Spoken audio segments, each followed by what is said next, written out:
प्रिय छात्रों, आज मैं आप लोगों को वेद के अंतर्गत वैदिक देवताओं के चरित्र चित्रण से संबंधित बात करने जा रहा हूँ। इसलिए सर्वप्रथम मैं एक स्तुति वैदिक मंत्र का आह्वान करता हूँ। ओम भूर्भुवः स्वः तत्सवितुर्वरेण्यं भर्गो देवस्य धीमहि धियो यो नः प्रचोदयात्। ये सविता देवता से संबंधित मंत्र हैं। सवित्री द्विस्थानीय देवता हैं।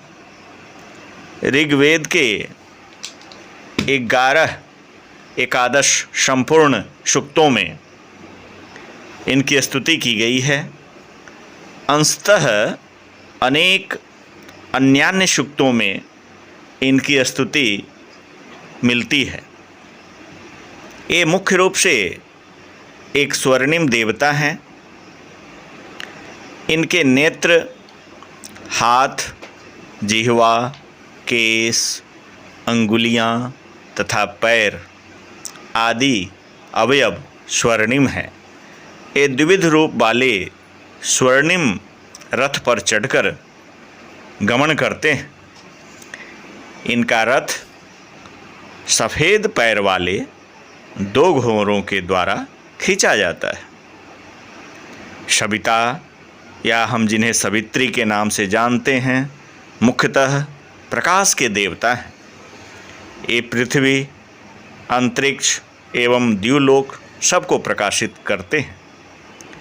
सबको प्रकाशित करने के निमित्त ये अपनी स्वर्णिम भुजाओं को फैलाते हैं तथा अपने सुनहले रथ पर चढ़कर ऊपर तथा नीचे के मार्गों से विचरण करते हैं। उनके ये मार्ग अंतरिक्ष में स्थित हैं, जो धूलि रहित हैं। शक्तिशाली देवताओं में प्रमुख सविता देवता को असुर की उपाधि दी गई है। असुर का अर्थ होता है प्राण शक्ति संपन्न। इनके व्रत नियत हैं। कोई भी प्राणी इनकी आज्ञा का उल्लंघन नहीं करता, अपितु सभी इनके नेतृत्व का अनुसरण करते हैं और अनुसरण करते हुए इनकी स्तुति करते हैं। ये संपूर्ण जंगम एवं स्थावर जगत के शासक हैं। संपूर्ण जगत को ये धारण करते हैं तथा देवताओं को अमरत्व प्रदान करते हैं।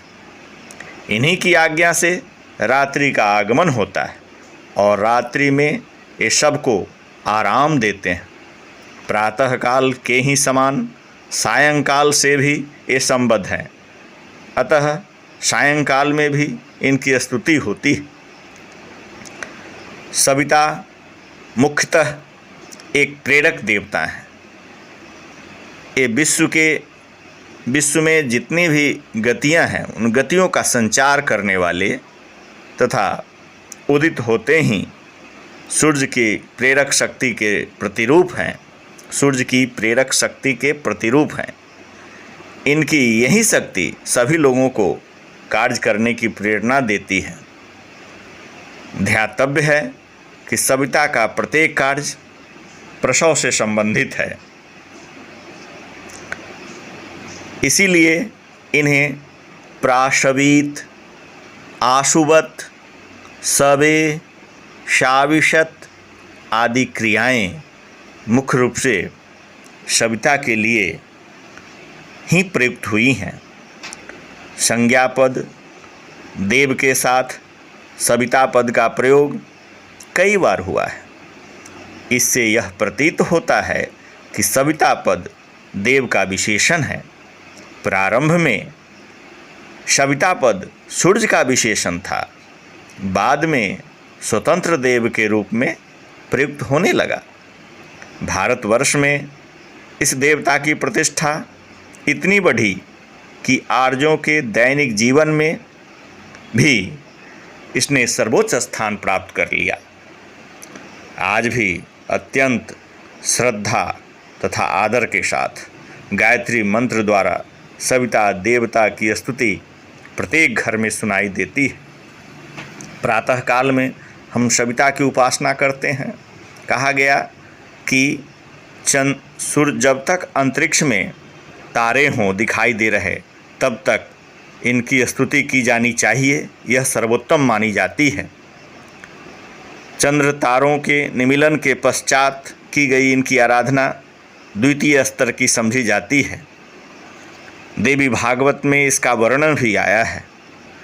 यह मंत्र अत्यंत पवित्र तथा स्फूर्तिदायक है। संध्या वंदनादि विविध रूपों में इस मंत्र को जपना प्रत्येक द्विज का मुख्य धर्म है। आप देखते हैं सविता देवता के आराधना से बुद्धि सन्मार्ग पर प्रेरित होती है। कहा भी गया है, हे सुख स्वरूप दुखनाशक तेजस्वी परमात्मा को हम अपनी अंतरात्मा में धारण करते हैं। आप हमारी बुद्धि को सन्मार्ग पर प्रेरित करें। ऐसे महान अर्थ इस मंत्र में समाहित है। अतः प्रत्येक द्विज को प्रत्येक दिन संध्या वंदन के रूप में इस देवता की उपासना करनी चाहिए। इससे हमारा कल्याण होता है और द्विज का जो द्विजत्व है वह बना रहता है, संस्कार पूर्ण रूप से अक्षुण्ण रहता है।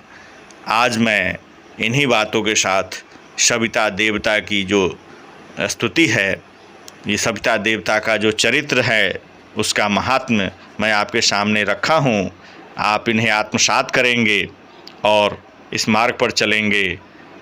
इन्हीं शब्दों के साथ मैं अपनी वाणी को विराम देता हूँ। सभी छात्रों का मंगल हो, कल्याण हो। इन्हीं शुभकामनाओं के साथ धन्यवाद।